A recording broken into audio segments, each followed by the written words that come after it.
be very careful if you ever hear the word assumption, or if you've even heard law of assumption in the manifestation realm.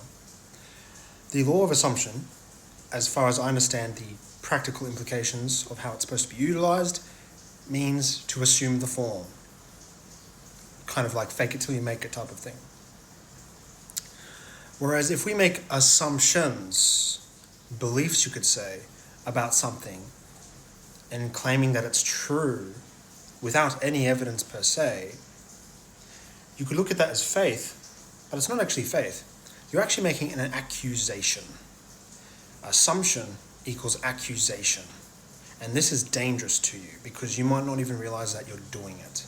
And I realized that I myself was almost just about to fall into the same trap of accusing even just a friend of mine.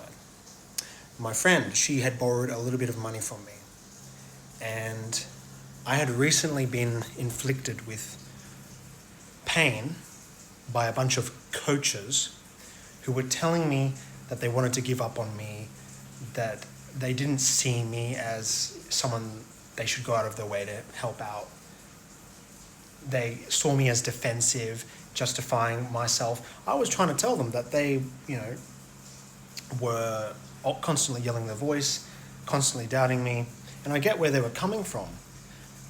But the point I was trying to make, which they would not listen, is that they were activating my amygdala.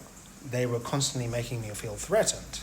And they actually did dish out repercussions for even me daring to suggest that to them. So I made a really amazing discovery by reflecting on that, which I won't share in this video.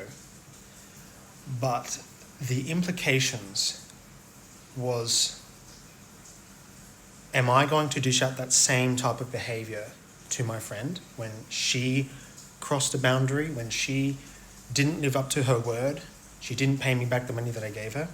I don't personally care about the money. What I care about is that she follows up with her word, that she keeps her word, that she honors her word. That's what matters to me. I see myself surrounding myself with people who honor their word, and that their word matters to them. And so it would be very, very easy for me to accuse her of breaking her promise, which I actually did say, hey, you realize you broke your promise here. I showed the screenshots. And then she replied. But I was about to reply with this big long text, and I was like, something doesn't feel right. And I take some time away, and I read that book called Flip the Script. And I realized something very important, is that I was focusing on the trespass. I was focusing on the mistake. I was focusing on her shortcomings. And there was this image that I was painting in my head, that that's who she is. Doesn't she care about her word? She's lazy. She's trying to, it's impossible to get in touch with her and rectify the problem. I was telling myself a lot of these stories in my head, kind of. And I remembered my own advice is that it's okay to make mistakes, to let them know that it's okay to make the mistake. Because we want to make sure that they feel safe. We don't want to alarm the amygdala. And instead, we paint a picture of them in our head and we tell them, hey, I know that you value your word and I trust that you'll be able to follow up with paying me back by the next weekend. I painted a completely different picture of her in my head.